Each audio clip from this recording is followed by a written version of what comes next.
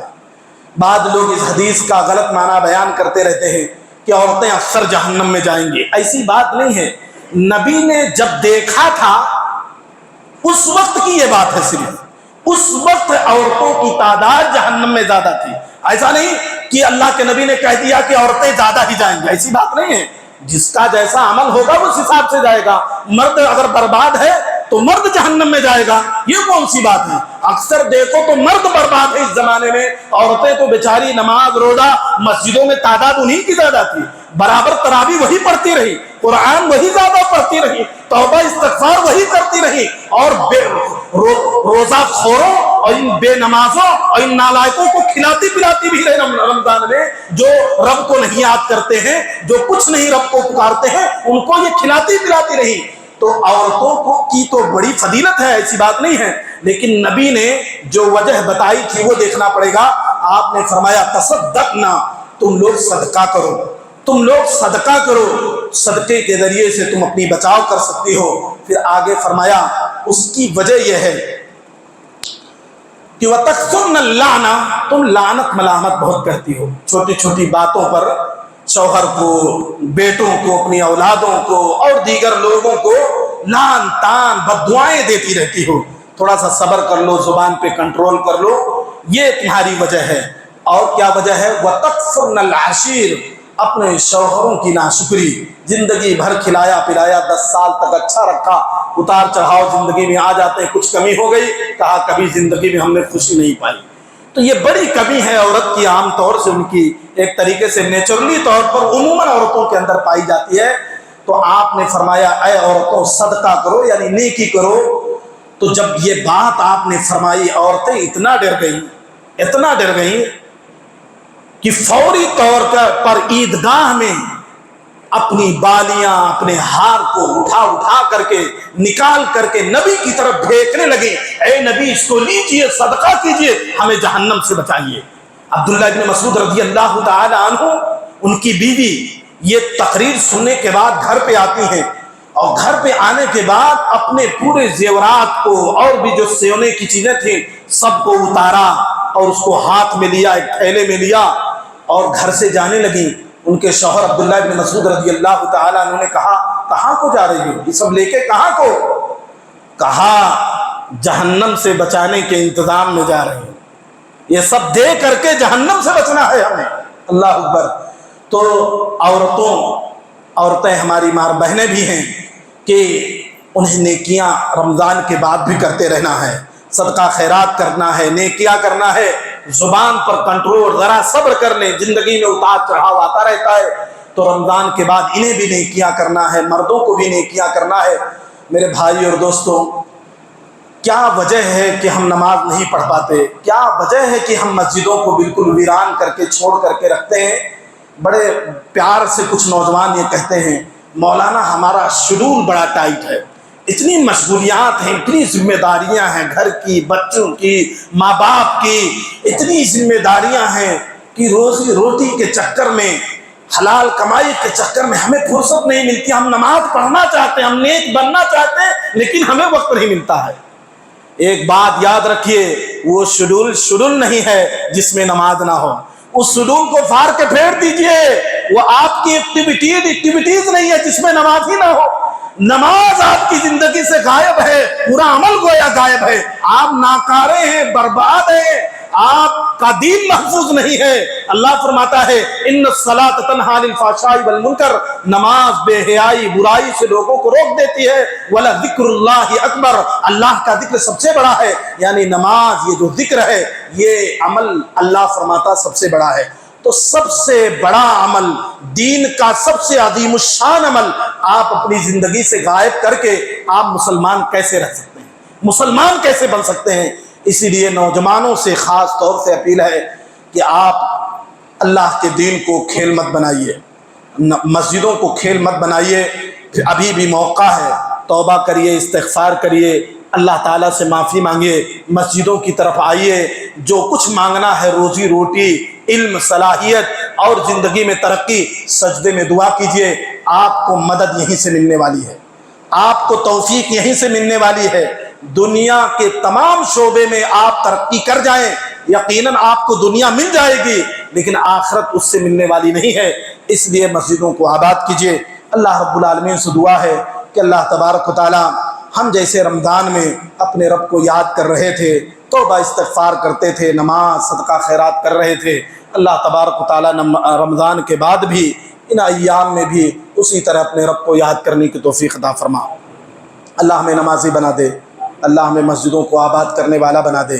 اللہ ہم نے جو بھی کوتاہیاں کی ہیں، جو کمیاں کی ہیں، اللہ تعالیٰ اپنے فضل و کرم سے اس کو درگزر فرمائے، معاف فرمائے۔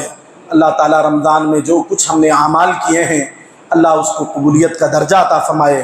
جو کچھ کمی کوتاہی کی ہے، اللہ تبارک و تعالیٰ اس کو معاف فرمائے، درگزر فرمائے۔ اور جو بھی ہم میں سے پریشان حال ہیں، اللہ ان کی پریشانی کو دور کر دے۔ جو بڑی مصیبت میں گرفتار ہیں ان کو نجات دے دے۔ روزی روٹی میں جو پریشان ہیں اللہ ان کو کوئی راستہ نکال دے۔ بڑی بیماری میں مبتلا ہیں، بے اولاد ہیں، اللہ ان کو نعمتوں سے نواز دے۔ اقول قولی ھذا استغفر اللہ لی ولکم ولسائر المسلمین فاستغفروہ انہ هو الغفور الرحیم۔